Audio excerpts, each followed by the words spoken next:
जय हिंद।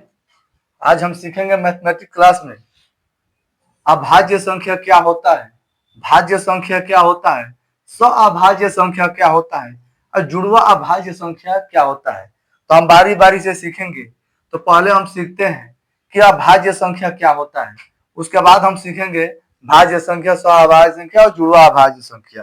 तो चलिए हम सीखते हैं। पहले 13, ये क्या है? अभाज्य संख्या है, इसे हम बोलते हैं अभाज्य संख्या। जैसे अभाज्य संख्या अधिकतम 2 से कट सके, अधिकतम 2 का गुणनखंड हो सके, उसे अभाज्य संख्या कहते हैं। कैसे? आइए हम जानते हैं। अगर 2 को हम गुणनखंड करेंगे तो 2 एकम 2 हो सकता है, और 2 2 बार में जा सकता है। वैसे 3 को हम करेंगे तो 3 को तोड़ेंगे तो 3 क्या होगा? 3 एकम 3, और 3 से ये हो सकता है, 3 से कटेगा, 3 एकम 3 आएगा। 5 से हम करेंगे तो 5 एक बन जाएगा, आइए 5 एकम 5, ठीक है। वैसे ही हम 7 को करेंगे तो 7 को क्या होगा? 7 को होगा 7 एकम 7, और फिर ये 7 से कटेगा। वैसे क्या है? 11 है। 11 को भी हम 2 में तोड़ सकते हैं। कितने में? 2 में। 13 को भी कितने में तोड़ सकते हैं? 2 में। कितने में तोड़ सकते हैं? 2 में। तो ये क्या हो गया? ये अभाज्य संख्या हो गया। तो जब भी संख्या हो गया इस प्रकार से। अब जानिएगा आगे तक। तो 17 हो गया, 19 हो गया, 23 हो गया, 29 हो गया, 27 नहीं होगा, 29 हो गया, या आगे क्या होगा? 37 हो गया। ये क्या है? ये अभाज्य संख्या है। अगर इस प्रकार से क्वेश्चन एग्जाम में आपसे क्वेश्चन पूछा जाए कि अभाज्य संख्या कौन है, तो अभाज्य संख्या आप बता दीजिएगा। अभाज्य संख्या क्या होता है? अभाज्य संख्या का गुण अधिकतम कितना? अभाज्य संख्या का अधिकतम 2 गुणनखंड हो सकता है। कितना हो सकता है? 2 गुणनखंड हो सकता है। चलिए ये समझ गए होंगे। अब दूसरा क्या समझते हैं?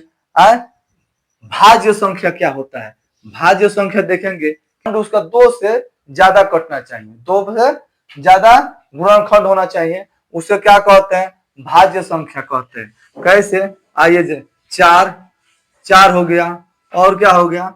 8 हो गया, 6 हो गया, 10 हो गया, 12 हो गया।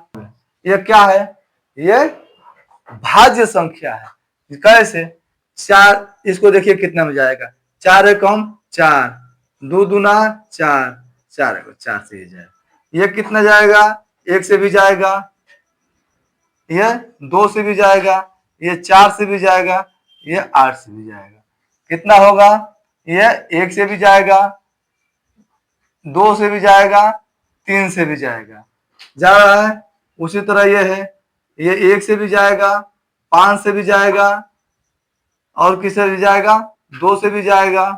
उसी तरह ये है, किससे जाएगा? ये 2 से पहले जाएगा, 3 से जाएगा, 4 से जाएगा, 6 से जाएगा।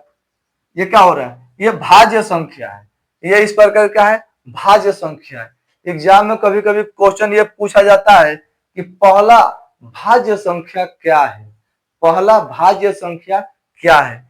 तो जब भी एग्जाम में पूछ दे क्वेश्चन पहला भाज्य संख्या क्या है, तो ये 4 होगा आंसर आप बता दीजिएगा, 4 होगा। दूसरा हम लोग देखते हैं, ये तो आप समझ गए कि भाज्य संख्या क्या होता है, अभाज्य संख्या क्या होता है। एक होती इसके बाद आएगा अभाज्य संख्या, आएगा अभाज्य संख्या। हम मिटा देते हैं, इसे समझ के होंगे। उसे कहते हैं जो दोनों अलग अलग से कटा हो, जो जिसका गुणनखंड दोनों अलग अलग से कटे, एक ही गुणनखंड से ना हो, उसे क्या कहते हैं? अभाज्य संख्या कहते हैं। आइए हम देखते हैं अभाज्य संख्या के एग्जाम्पल जिसका कटाव क्या हो? अलग अलग हो। देखिए 3 हो गया, 5 हो गया, 4 हो गया, 5 हो गया, 10 हो गया, 11 हो गया, मान लेते हैं 12 हो गया या 13 हो गया, ये क्या हो गया, इसका कटाव अलग अलग है। अब एक ही मान लीजिए पहाड़ा आप पढ़ते हैं, तो आप एक ही पहाड़ा में एक कट सकता है कोई, ऐसा बताइए तो, कोई नहीं कटेगा। ये 3 एकम 3 जाएगा, जाएगा 3 से जाएगा, 1 से जाएगा, 3 एकम 3, ये भी अलग अलग जाएगा, 1 से 5 से, ये भी अलग अलग जाएगा। अब इसमें क्वेश्चन ये पूछ दे, कभी कभी लड़कों लोग घबरा जाता है कि भाज्य संख्या स्वभाज्य संख्या में अंतर नहीं समझ में आता है। तो देखिए कभी भी आपसे पूछ दे, जैसे आपको दे दे 14 और 16, क्या दे दे 14 और 16, कहेगा कि ये स्वभाज्य संख्या है, तो ना ये स्वभाज्य संख्या नहीं है।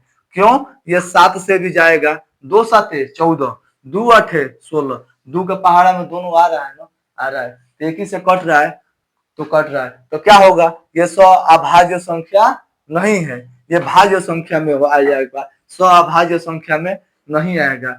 अब इसके बाद क्या आएगा, मान लीजिए 18 आ जाए, 19 आ जाए और 18 आ जाए, तो क्या ये स्वअभाज्य संख्या होगा, तो हाँ ये स्वअभाज्य संख्या होगा। क्यों, क्योंकि ये 2 8 दूनावा 18, 9 दूना 18, ये जाएगा, ये 19 एकम 19, 19 से जाएगा, तो क्या होगा, ये स्वअभाज्य संख्या है। क्या है, ये स्वअभाज्य संख्या है। तो आप ये भी समझ गए होंगे स्वअभाज्य संख्या क्या होता है। इसके बाद हम भाज्य संख्या के बारे में हम जानेंगे, आइए वो भी हम जानते हैं, जुड़वा अभाज्य संख्या क्या होता है। जुड़वा अभाज्य हम किसे कहते हैं, वैसी संख्या जिसके बीच में एक भाज्य हो, वैसी संख्या जिसके बीच में एक भाज्य हो, उसे जुड़वा अभाज्य कहते हैं।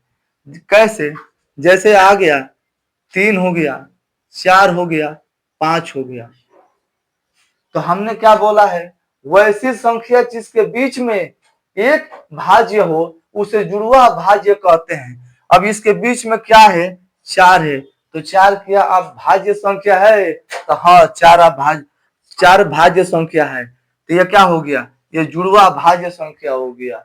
अब आइए देखते हैं, दूसरा हम क्या देखेंगे, 11 12 13, वैसी संख्या क्या बताए हैं, जिसके बीच में एक भाज्य संख्या हो। अब देखिए 11 हो गया, 12 हो गया, 13 हो गया, इसके बीच में क्या है, 12 है, तो 12 क्या भाज्य संख्या है, तो हाँ 12 भाज्य संख्या है, तो क्या भी आएगा, जुड़वा भाज्य संख्या आएगा। एग्जाम में कभी कभी क्वेश्चन पूछता है कि इनमें से कौन अभाज्य जुड़वा अभाज्य संख्या है, जुड़वा आपको दे देगा 8 10 12, 3